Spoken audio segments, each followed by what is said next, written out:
ఆవాహన చేసినటువంటి దేవతా స్వరూపాలకు, గోశాలలో మనము నా జీవితకాలంలో మొదటి కార్యక్రమంగా భావిస్తూ గోవులు నడయాడినటువంటి ఈ పుణ్యభూమి యందు, ధర్మభూమి యందు, తపోభూమి యందు యాజ్ఞిక వైదిక కార్యక్రమంలో అనేక దేవతామూర్తులకు ఆహుతులు సమర్పించి దేవతలందరికీ కూడా అగ్ని యొక్క ముఖంగా వారికి ఊర్ధ్వలోకంలో ఉన్నటువంటి దేవతామూర్తులందరికీ కూడా ఆహుతులను అందజేయడం జరిగింది.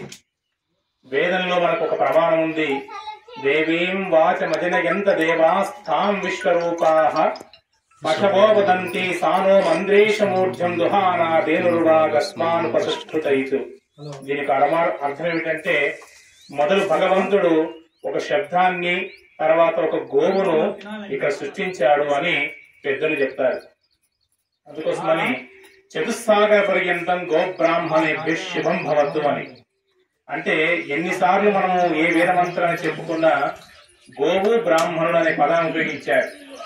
బ్రాహ్మణుడు అన్న పదానికి ఇక్కడ ఎవరు ఏ వృత్తిలో ఉన్నప్పటికీ కూడా తెలిసిన తనము, బ్రహ్మజ్ఞానం తెలిసినటువంటి విద్వత్తు అని అర్థంగా భావించాలి.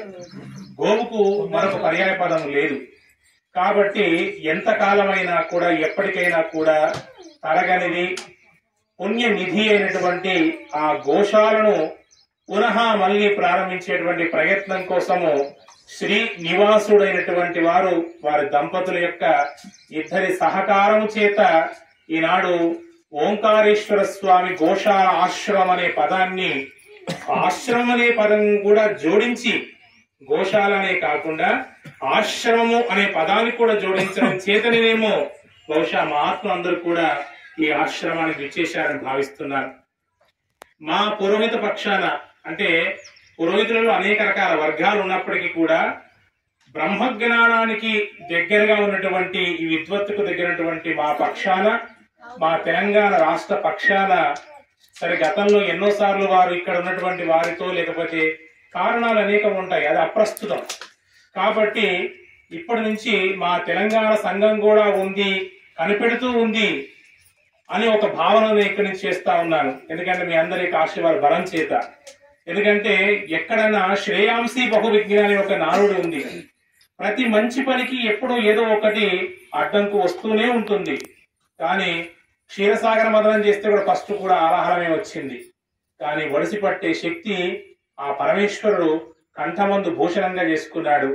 ఈ మహాత్ముల ఆశీర్వాద బలం చేత మార్కండేయుడు కూడా చిరంజీవి అయిపోయాడు. కాబట్టి చూడండి, ఇది రోహిణి కార్తీ. ప్రస్తుతం రోహిణి కార్తీలో బండలు కూడా పగిలిపోతాయి అనేటువంటి సమయంలో దశమి నాడు, హనుమత్ జయంతి నాడు యజ్ఞాన్ని సంకల్పించి ఏకాదశి నాడు దాని యొక్క పరివర్తన చెందింపజేసి నిన్నటి నుంచే మేఘావృతం అయిపోయి ఏదైనా ఒక కార్యక్రమం, సప్తాహం గాని, వైదికం గాని, ఒక యజ్ఞం గాని జరిగినప్పుడు ఆ దేవతల ఆవాహనం చేత ఈ ధూమ్రం అంతా కూడా ఆకాశానికి ఆవృతం అయిపోతుంది. కాబట్టి ఆ సమయంలో ఇంత వాతావరణం అంతా కూడా ఇంత మెత్తబడిందంటే మనం ఇంకా చెప్పాల, గురువుల యొక్క పాద స్పర్శ చేత, వారి సంకల్ప బలము చేత. కాబట్టి ఇలాంటి మంచి మంచి కార్యక్రమాలకు ఇది శ్రీకారం అని భావించాలి. కాబట్టి ద్వాదశి నాటికి, పూర్ణావతి నాటికి పూర్తిగా ఆకాశం అంతా కూడా మేఘావృతమై ఉండి మనకు ప్రకృతి అంతా కూడా ధనమగ్ని, ధనం వాయు, ధనం సూర్యో, ధనం వసు, ధనమింద్రో బృహస్పతిర్వర్ణం ధనమశ్నుతే అనే వేద సూక్తికి అనుగుణంగా ధనం అంటే కాదురా నాయన మనం లెక్కించేటువంటి రూపాయి లెక్కలు, నోట్లు కావు. ధనమగ్ని, ధనం వాయువు, ధనం సూర్యో, ధనం వసు, ధనం ఇంద్రో బృహస్పతి, గురువులు వీళ్ళే ధనం అంటే. కాబట్టి జ్ఞానమైనటువంటి ఒక బీజం ఒక భూమిలో నాటితే ఏ విధంగా దాన్ని ఫలించి పుష్పించి మనకి ఎన్ని ఇస్తుందో, ఒక జ్ఞానవంతుడి దగ్గరికి పాద నమస్కారం చేస్తే, నాన్న నీ దారి గిది నాయన, నీ దారి దక్షిణం కాదు, నీ దారి ఉత్తరం అని చెప్పితే మన జీవితం అప్పటి నుంచి సఫలీకృతం అయితే జీవితంలో కావలసినటువంటి ఇంకో మహద్భాగ్యం లేదు.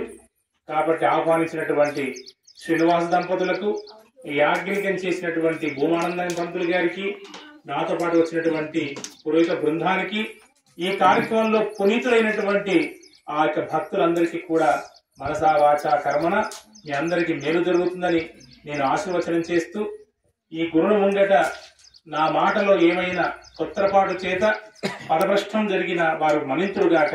స్వస్తి.